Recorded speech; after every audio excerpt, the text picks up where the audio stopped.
गिबियावनो बयखौबो बड' निउस इउटुब चेनेलनि गोदान खौराङाव बरायबाय। नोंथांमोननि थाखाय बे समाव माखासे खौरां लाबोदों।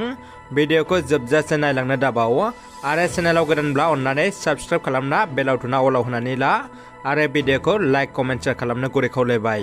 दानिया फैदो दिनैनि खौराङाव।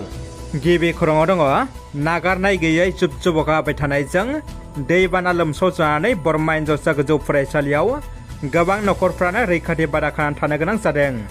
रैखाथि बादा खानानै थानांनाय सुबुंफोरखौ खौरां लाहैदों बाक्सा जिल्ला एबसुनि आफादगिरि उमेश दैमारजों लोगोसे जिल्लानि बिबानगिरि आरो बरमा दखरा एबसुनि दैदेनगिरि बिथांमोना। बिटिसि सेक्रेटारियेट गाहाय हाबग्रा लामायाव 5 फुटजों लोगोसे माथाम मोख्रा गंसे जोनथोर गोनां अन्थाइ खाम्फा स्टुडिअ बेखेवदों। CM प्रमद बर'आ बिटिसि सेक्रेटारियेट मावखुलि लांगोनायाव हादरनि बिफा महात्मा गान्धीनि मुसुखाखौ बेखेवना होबाय। मैया 22 जुन खालि बिटिसि सेक्रेटारियेट लांगोनायाव माहारनि बिफा महात्मा गान्धीनि मुसुखाखौ बिटिसिनि गाहाय खुंगिरि प्रमद बर' बिथाङा बेखेवना होबाय। गेदेमा महात्मा गान्धीनि गोथार मुसुखा बेखेवनाय बुब्लियाव बिटिसिनि खुंगिरिफ्रा बाहागो लायो। मख'नो गोनांदि हादरनि बिफा महात्मा गान्धीखौ मान होनानै बिथांनि मुसुखाखौ बेखेवनाय जायो। रायजोआव दासान्दि थाद'नाय गैयै अखा हानाया गोबां जेंना लाबोदों। बिटिआर सरकारा रायजो राजाफोरनि दै लोमजानाय दुखुनि समाव जेब्लाबो हेफाजाबनि थाखाय थियारि जादों। बिटिआरनि खना खनला जायगाफ्राव मानाव गेदेर प्रमद बर'नि गोख्रों नोजोर होनायजों गुबुन गुबुन जायगाफ्राव दैबाना लोमजानाय नखरफोर आरो जायगाफोरखौ इउपिपिएल दोलोनि बिबानगिरिफ्रा नोजोर लाखिगासिनो।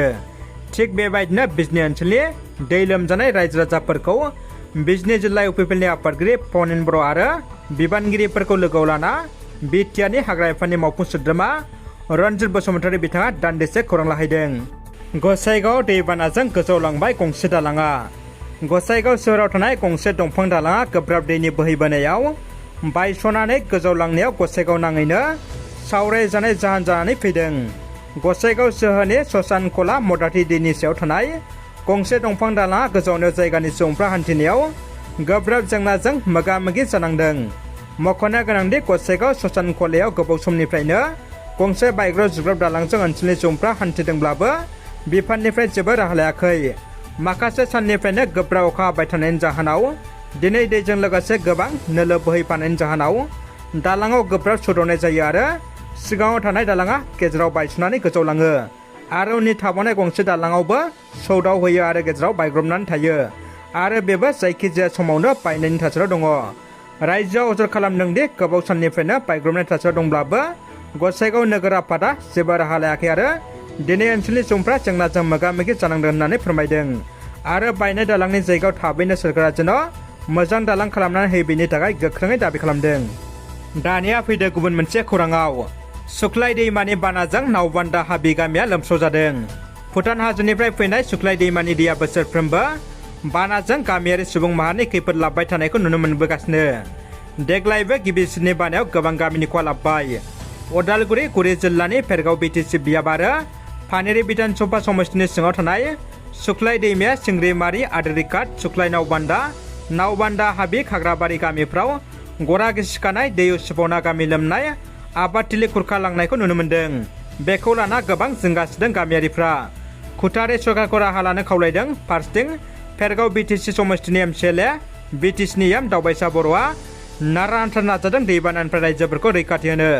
गावनि बेथननि रांजोंनो सुख्लाय दैमानि गरा गिसिखानायखौ होबथानो फार्क फाइन जबस्था होना खोथनायखौ नुनो मोननाय जादों।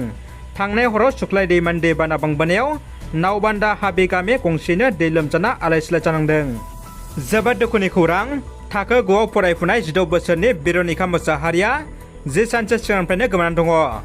उदालगुरि जिल्ला भैरबकुन्द पुलिस थानानि सिङाव थानाय 1 नं गरिबारि गामिनि बिफा पाट्रास मोसाहारि बिमा रश्मि मोसाहारिनि फिसाजो थाखो 9आव फरायफुबाय थानाय 16 बोसोर बैसोनि बिरनिका मोसाहारिया सोलिफु 10 अक्ट' सुनिबारखालिनो न'निफ्राय ओंखारलांदोंमोन।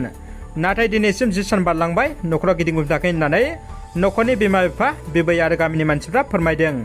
लोगोसे बिरनिका मोसाहारिखौ सोरबाफोर बहाबाफोर नुयोब्ला न'खरा खोन्थाहरनो थाखाय सावगारि होनाय जानबुं नम्बराव खोन्थाहरनो खावलायदों। गरिया मरिया डिसि जातीय परिषदआ मेट्रिक आरो हायार सेकेन्डारि आनजादाव उथ्रिसारनाय फरायसाफोरखौ बरायदों। क'क्राझार जिल्ला कमिटि गरिया मरिया डिसि जातीय परिषदनि बानजायनायाव आरो जिल्लानि गासै आन्चलिक कमिटिफोरनि मददजों क'क्राझार प्रेस क्लाबाव बिस्तिबाराव 2023 मायथाइयाव मेट्रिक आरो हायार सेकेन्डारि आनजादाव उथ्रिसारनाय सा 22 डिस्ट्रिक्ट जातीय फरायसाफोरखौ दुंब्रुदै बरायो आरो मोनबावो। बे हाबाफारियावनो आलासि महरै बाहागो लायो क'क्राझार मिउनिसिपाल बर्डनि मासिगिरि प्रतिभा ब्रह्म, क'क्राझार जिल्ला सोलोंथाइ आफादनि अफिसार जाहांगीर हुसैन, दुलाराय नाथ जगि फरायसा आफादनि गाहाय नेथारि अरबिन्द नाथ, दुलाराय आसाम गरिया मरिया डिस्ट्रिक्ट जातीय परिषदनि गाहाय नेथारि कबिबुल हकजों लोगोसे बिलासिपारा जिल्ला कमिटिनि आफादगिरि हारुन आब्दुल रशिद आरो क'क्राझार जिल्ला कमिटिनि दैदेनगिरिफोरजों लोगोसे गरिया मरिया डिस्ट्रिक्ट जातीय परिषदनि आफादगिरि सेलिम फातगिरिया बाहागो लानानै फरायसाफोरखौ थुलुंगाखां बिबुंथि होयो। दानिया फैदो जोबथा खौराङाव। चिरां जिल्लानि बिजनि 2 नं गोजोनपुरि गामिनि वार्ड नं 4 आव दैया उसिफावदों। सोरगिदिं उसिफावदों दैजों 2 नं गोजोनपुरि गामिनि न'फ्रा। 4 साननि उनावबो न'आव ओंखाम उन्दुनो आरो थानो हायै जाना दङ। गामिनि रायजोफ्रा फोरमायनाय बायदिब्ला ड्रेन गैयिनि जाहोनाव बे दै लोमनाया सोमजिदों। फारसेथिं सिगां ड्रेन दंबाबो दायो माखासे खोथना लानो थाखाय थांनो थाखाय दै लामा गैयिनि जाहोनाव बे दै लोमनाया सोमजिदों। गामिनि रायजोफ्रा सरकारनिसिम खावलायहरदों दि जाहाथे 2 नं गोजोनपुरि गामिनि ड्रेनखौ थाबैनो बानायना होयो। रादाबा एसेनोसै लोगोफोर। रादाबखौ जोबजासिम नायनो थाखाय नोंथांमोननिसिम गोजोननाय आरो साबायखर बावबाय। गोजोन्थों।